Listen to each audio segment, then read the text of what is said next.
انہوں نے کہا اللہ نے کوئی اولاد بنا رکھی ہے. انہوں نے کہا اللہ نے کوئی اولاد بنا رکھی ہے. وہ پاک ہے, وہی بے پرواہ ہے, اسی کے لیے ہے جو کچھ آسمانوں میں ہے اور جو کچھ زمین میں ہے. تمہارے پاس اس کی کوئی دلیل نہیں. کیا تم اللہ پر وہ کہتے ہو جو نہیں جانتے؟ کیا تم اللہ پر وہ کہتے ہو جو تم نہیں جانتے؟ اس میں ان کی ایک اور باطل عقیدے کی تردید کی ہے, جس طرح کہ اللہ نے فرمایا قال اتخذ اللہ ولدا. یہاں ان کی ایک اور غلط عقیدے اور باطل خیال کی تردید کی ہے. مشرکین جو مشرکین تھے مکہ والے ہو گئے اور آج تک جو مشرک ہیں, وہ کیا کہتے تھے کہ فرشتوں کو اللہ کی بیٹیاں قرار دیتے تھے, اور جیسے یہود حضرت عزیر علیہ السلام کو اور نصارہ حضرت عیسیٰ علیہ السلام کو اللہ کا بیٹا قرار دیتے تھے. ان کی اس عقیدے کی بنیاد بھی کیونکہ محض ظن و تخمین پر تھی, اس لیے یہاں ان یتبعون الا الظن کے تحت اس کی بھی تردید فرما دی. سبحانہ والغنی, یہ ان کے شرک کو رد کرنے اور صرف اکیلے اللہ کے غنی ہونے کی دلیل ہے. مطلب یہ ہے کہ اللہ کسی کا محتاج نہیں ہے, اللہ کسی کا محتاج نہیں کہ اسے بیٹے یا بیٹی کی ضرورت ہو. وہ ہمیشہ سے ہے اور ہمیشہ رہے گا. آسمان و زمین کی ہر چیز اس کی ملکیت ہے, جبکہ بیٹا ملکیت نہیں بلکہ جانشین ہوتا ہے. پھر اولاد کا حاصل کرنا شہوت و لذت کو چاہتا ہے. یہ دونوں چیزیں بیوی کا محتاج بناتی ہیں, جبکہ اللہ کسی کا محتاج نہیں بناتا. اللہ کسی کا محتاج نہیں, وہ اکیلی ذات ہی تو غنی اور ہر ایک سے بے پرواہ ہے. ہو الغنی میں ہوا کے بعد الغنی پر الف لام کا معنی یہ ہے کہ اس کے سوا کوئی غنی, کوئی بے پرواہ نہیں, کوئی بے پرواہ اس اللہ کے علاوہ کوئی غنی, کوئی بے پرواہ نہیں. سب محتاج ہیں, سب کے سب محتاج ہیں. کوئی بگڑی بنا سکنے والا نہیں بنا سکتا. کوئی بارشیں برسا سکتا ہے تو مجھے دکھا دو, کوئی بارش برسا سکتا نہیں. کوئی اولاد دے سکتا نہیں دے سکتا. ایک پروردگار ہے, جسے چاہے بیٹے عطا کرے, جسے چاہے بیٹیاں عطا کرے, جسے چاہے دونوں ملا کے دے. یہ صرف میرے پروردگار ہی کے اختیار میں ہے اور کسی اختیار میں نہیں ہے. وہ چاہے تو یہاں بارش برسا دے, لاہور کے اندر بارش نہ ہو. وہ چاہے اس شہر میں بارش ہو, ساتھ والے شہر میں بارش نہ ہو. وہ چاہے پورے ملک میں, پوری دنیا میں ایک وقت میں بارش برسا دے. وہ چاہے تو ساتھ والا علاقہ تباہ کر دے اور ہمیں بچا لے. وہ چاہے تو ہمیں تباہ کر دے, ساتھ والوں کو بچا لے. وہ ہر چیز پر قادر ہے. وہ علی کل شیء قدیر ہے. وہ ہر چیز پر قدرت رکھنے والا ہے. جہاں چاہتا ہے, جس کو چاہتا ہے, جس حال میں چاہتا ہے رکھتا ہے, اور اللہ کے ہی اختیار میں سب کچھ ہے. وہ جب چاہے گا تمہیں فوت کرے گا, جب تمہارا وقت مقرر آ جائے گا, اور پھر وہ تمہیں زندہ کرے گا, پھر اپنے سامنے پیش کرے گا, پھر تم سے وہ حساب لے گا. یہ صرف کس کے اختیار میں ہے؟ اللہ کے اختیار میں ہے. جب ہم یہ سب کچھ مانتے ہیں کہ یہ اللہ کے اختیار میں ہے, تو پھر خود کے اختیار میں کیوں کر کے اپنے آپ کو اللہ سے بھی آگے سمجھتے ہوئے اللہ کی نافرمانیاں کرتے ہیں کہ نہیں کرتے؟ اللہ کی نافرمانیاں. اولاد وہی حاصل کرتا ہے جو فانی ہوتا ہے, تاکہ اس کے فنا ہونے کے بعد اولاد اس کی قائم مقام ہو جائے. اللہ تعالیٰ کی ذات ازلی اور ابدی ہے, شہوت و لذت اور فکر و احتیاج سے پاک اور بالا ہے. لہذا اس کی طرف اولاد کی نسبت سرے سے محال ہے کہ وہ اسے اولاد کی ضرورت ہی نہیں ہے. وہ کل کائنات کا مالک ایک ہے, نہ اس کی بیوی ہے, نہ اس کی اولاد ہے, نہ وہ کسی کی اولاد ہے, نہ وہ کسی کی اولاد ہے, نہ اس کی کوئی اولاد ہے, نہ اس کی کوئی بیوی ہے. وہ تو ایسا پروردگار عالم ہے جسے نیند نہیں آتی. نیند تو بہت بڑی ہے, جسے اونگ نہیں آتی. اللہ اکبر. نیند بہت بڑی بات ہے، اسے تو اونگ تک نہیں آتی، اونگ تک نہیں آتی۔ فرمایا اللہ لا الہ الا ہوا الحی القیوم لا تاخذہ سنۃ ولا نوم، لا تاخذہ سنۃ ولا نوم، اور نہ تو اسے کوئی نیند آتی ہے نہ کوئی اونگ پکڑتی ہے، اسے ایک ذرا بر اونگ بھی نہیں آتی، وہ ہمیشہ قائم ہے اور قائم رکھنے والا، اس دنیا کو قائم رکھنے والا ہے۔ اگر پروردگار ہی کو اونگ آ جائے تو یہ دنیا قائم رہ سکتی ہے؟ یہ دنیا قائم رہ سکتی ہے؟ نہیں رہ سکتی۔ ان عندکم من سلطان بہذا، ان کے عقیدے کو دلیل سے رد کرنے کے بعد مزید رد اور انکار کے لیے فرمایا کہ ان کے پاس اس کی قطعاً کوئی دلیل نہیں ہے۔ اس سے معلوم ہوا کہ ہر وہ بات جس کے ساتھ اس کی دلیل نہ ہو تو وجہ توجہ کے قابل نہیں، توجہ کے قابل نہیں ہوتی، اس پر کوئی غور نہیں کیا جا سکتا۔ جیسے کہ لوگ کہہ دیتے ہیں کہ فلاں بزرگ تھے، وہ کنویں کے اندر الٹے لٹکے ہوئے تھے، ان کے پاؤں کے ساتھ ایک دھاگا بندھا ہوا تھا، اس نے 10 سال یا 12 سال چیلا کاٹا، وہاں پر اس نے اللہ کی عبادت کی۔ یہ بات ماننے کی ایسی کوئی دلیل ثابت ہے؟ کسی کے پاس کوئی اس کی دلیل نہیں نظر آتی۔ ہاں اگر اس کی کوئی دلیل بھی ہو، اگر یہ بات سچ بھی ہو کہ کوئی بزرگ نے اپنے پاؤں کے ساتھ رسا باندھ کر کنویں کے اندر الٹا لٹک کر اللہ کی عبادت کی ہو، تو کیا اس نے اچھا کام کیا؟ نہیں، اس نے اچھا کام بالکل نہیں کیا، کیونکہ یہ میرے نبی نے ہمیں سکھایا۔ جب ہم اپنے نبی سے آگے نکلنے کی کوشش کریں گے، جب ہم وہ کام کریں گے جو ہمارے نبی نے نہیں کیا، دین اسلام کی بات ہو رہی ہے، تو وہ عمل کیا ہے؟ وہ مردود ہے، وہ عمل قبول نہیں ہے۔ ہر دین میں نئی چیز ایجاد، نئی ایجاد جو ہے وہ بدعت ہے، اور بدعت کیا ہے؟ وہ گمراہی ہے، اور گمراہی کیا ہے؟ وہ جہنم میں لے کے جانے والا راستہ ہے، جہنم میں لے کے جانے والا کام ہے، وہ جہنم میں گرانے والا کام ہے۔ اس لیے چاہے کوئی بزرگ یا چاہے کوئی بھی کنویں میں لٹکے عبادت کرے یا کہیں کسی اور طریقے سے عبادت کرے تو وہ قبول نہیں ہو سکتی۔ ہاں نبی علیہ الصلوۃ والسلام کے طریقے پر جو کام بھی کرے گا وہ قبول ہے، اس کے علاوہ کوئی قبول نہیں ہے۔ تو اللہ نے فرمایا کہ یہ جو لوگ کہتے ہیں کہ اللہ کی بیٹیاں ہیں، یہ کون کہتے ہیں؟ مشرکین کہتے ہیں۔ کیا ہے؟ اللہ کی بیٹیاں ہیں، مگر اللہ کی بیٹیاں نہ اللہ کے بیٹے ہیں، نہ اللہ کی بیٹیاں ہیں، اور نہ اللہ کی بیوی ہے۔ اللہ نے خود قرآن میں فرما کر یہ واضح کر دیا، قل هو اللہ احد، کہہ دیجئے کہ وہ اللہ ہے، اللہ کے علاوہ کوئی نہیں عبادت کے لائق۔ آسمانوں کو بنانے والا اللہ ہے، زمینوں کو بچھانے والا اللہ ہے، زمینوں پر پہاڑوں کو گاڑنے والا اللہ ہے، زمینوں پر سمندروں کو بہانے والا، پہاڑوں کو ٹھہرانے والا ایک اللہ ہے۔ اور یہ فضاؤں کے اندر یہ قدرت کا جو نظام چل رہا ہے یہ ایک اللہ کے اختیار میں ہے۔ اگر ایک ملک کے اندر دو بادشاہ ہوں، دو وزیر اعظم ہو تو ایک ملک کا نظام درم برم ہو کر رہ جاتا ہے، تو بتاؤ اس دنیا کے دو رب ہوتے تو یہ دنیا کا نظام کیسے چلتا؟ یہ ایک پروردگار کے ہاتھ میں ہے جو سارا کل کائنات کا نظام چلا رہا ہے۔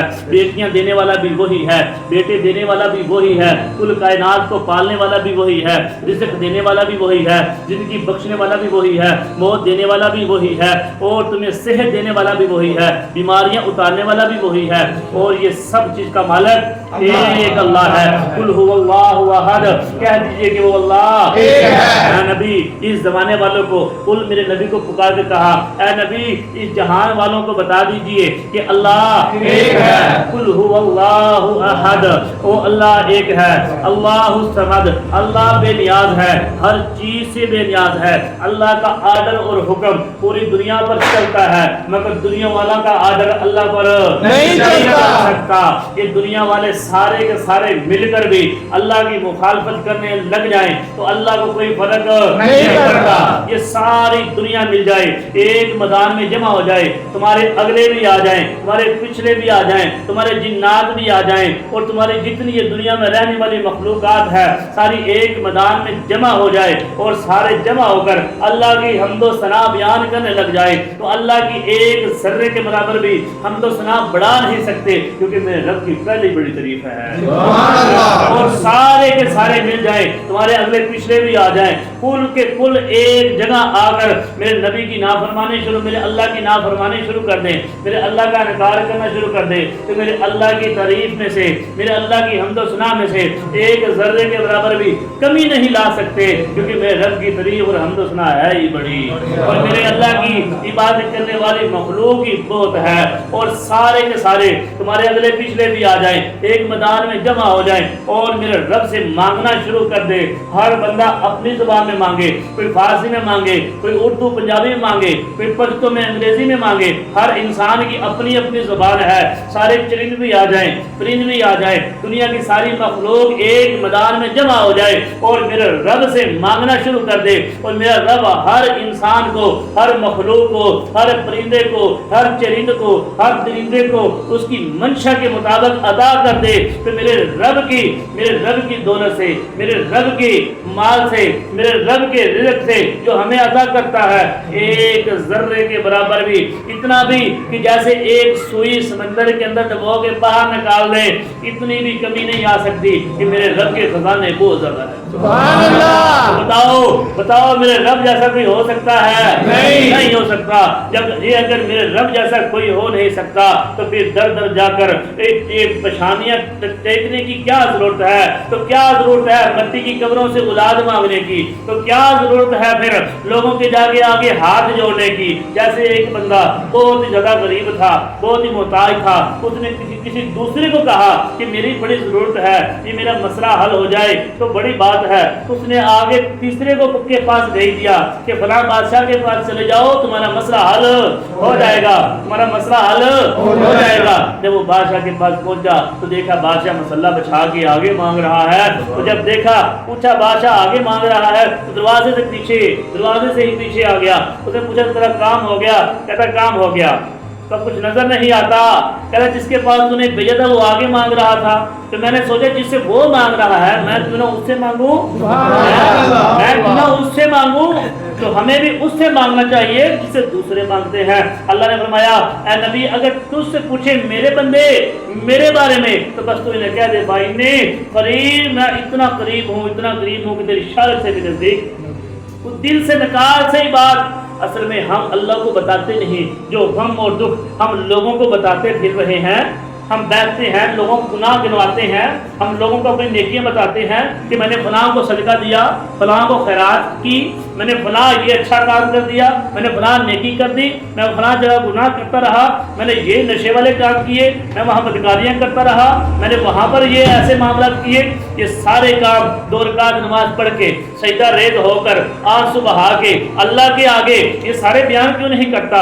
اللہ مجھ سے فلاں گناہ بھی ہو گیا، اللہ میں فلاں گناہ بھی کر بیٹھا، اللہ میں نے فلاں نافرمانی بھی تیری کی ہے، اے الہ العالمین میں تجھ سے التجا کرتا ہوں میرے سارے کے سارے گناہوں کو بخش دے، کیونکہ تیرے علاوہ بخشنے والا کوئی نہیں، تیرے علاوہ کوئی بخشنے والا کوئی نہیں ہے۔ اللہم انک عفو کریم تحب العفو فاعف عنا، الہی تو ہمارے گناہوں کو بخش دے، اور تو بڑا بخشنے والا ہے، اور تو بخشنے کو معاف کرنے کو پسند کرتا ہے، تو بڑا رحیم ہے، تو بڑا کریم ہے، اللہ ہی معاف کرنے والا ہے، تو پھر دنیا کے پیچھے لگنے کی ضرورت نہیں ہے۔ جب اولاد اللہ دے سکتا ہے، جب بارش اللہ برسا سکتا ہے، یہ نیلے چھت والا آسمان اللہ بنا سکتا ہے، اللہ نے خلق 7 سماوات طباقا، اللہ نے فرمایا نہیں کہ میں نے یہ 7 آسمان نیچے اوپر بنائے، کوئی بنا سکتا ہے؟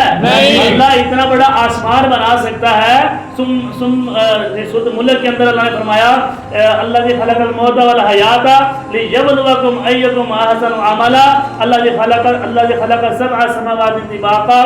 آگے اللہ فرماتا ہے اسی کے آگے والے یاد کے اندر کہ میں نے جب آسمانوں کو بنایا پھر اس کو ہم نے زینت بخشی، اس پر میں نے چراغوں کے ساتھ زینت بخشی۔ یہ جو تمہیں ستارے نظر آ رہے ہیں یہ اللہ نے چراغوں کی مانند سے بنایا۔ کیا کوئی ہے جو آسمانوں پر اس طرح ستاروں کو جما دے؟ کیا دنیا کے اندر کوئی ایک بھی شخص ہے ایسا جو ایک ستارہ دنیا پر لے آئے؟ اگر اللہ کے بنائے ہوئے آسمان کے اوپر یہ ستارے نہیں لگا سکتا، وہاں سے ایک ستارہ اتار کر زمین پر نہیں لے کے آ سکتا، تو بتاؤ تمہیں دولت کیسے دے سکتا ہے؟ بتاؤ تمہیں رزق کیسے دے سکتا ہے؟ بتاؤ تمہیں رزق کیسے دے سکتا ہے؟ بتاؤ تمہیں دولت کیسے دے سکتا ہے؟ بتاؤ تمہیں اولاد کیسے دے سکتا ہے؟ تو اللہ نے کیا فرمایا؟ قل هو اللہ احد، کہہ دیجیے کہ وہ اللہ ایک ہے، اللہ الصمد، اللہ ہر چیز سے بے نیاز ہے، اللہ ہر چیز سے بے نیاز ہے، بے نیاز ہے۔ تو پھر اس بات کو کہنے کی ضرورت نہیں کہ اللہ جو ہے وہ جب کسی کو پکڑ لے تو یہ فلاں بندہ فلاں بندہ فلاں بندہ چھڑا سکتا ہے، نہیں بھائی، اللہ جسے پکڑ لے اسے کوئی چھڑا سکتا نہیں چھڑا سکتا۔ لم یلد ولم یولد، قل هو اللہ احد اللہ الصمد، آگے ولم یولد، بتاؤ اس کا کسی نے نہ اس کو نہ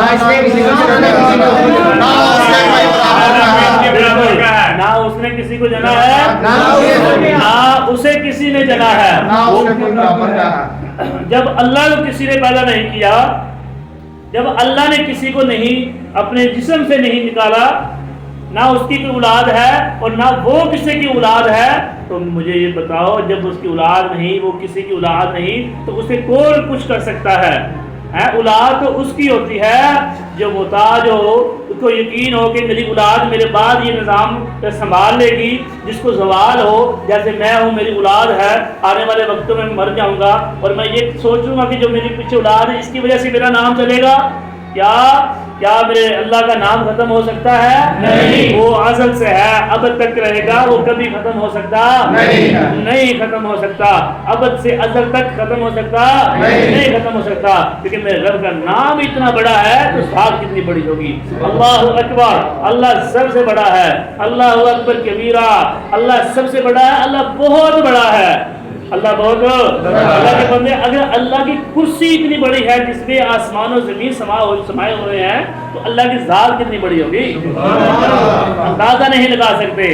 آخری آیات میں اللہ نے کیا فرمایا؟ وَلَمْ يَكُنْ لَهُ احد، سارا جہاں گھوم کے دیکھ لے تو دنیا آسمان گھوم کے دیکھ لے، سمندروں کی گہرائیاں ناپ کے دیکھ لے تو یہ اللہ جیسا کوئی مل سکتا نہیں، اللہ کے برابر کا کوئی مل سکتا نہیں، کہ اللہ کی حمد و ثنا، اللہ کی وحدانیت، اللہ کی ربوبیت کے برابر کوئی ہو سکتا نہیں، اللہ کر سکتا ہے وہ کوئی کر سکتا نہیں کر سکتا۔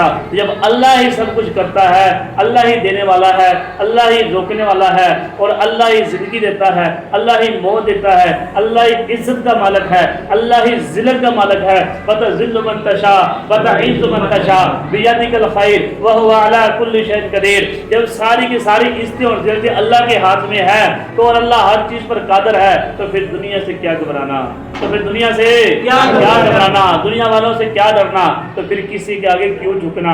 جھکنا پھر اسی کے آگے چاہیے جو ساری ہر چیز کا مالک ہے۔ جھکنا چاہیے کہ نہیں؟ کس کے آگے جھکنا چاہیے؟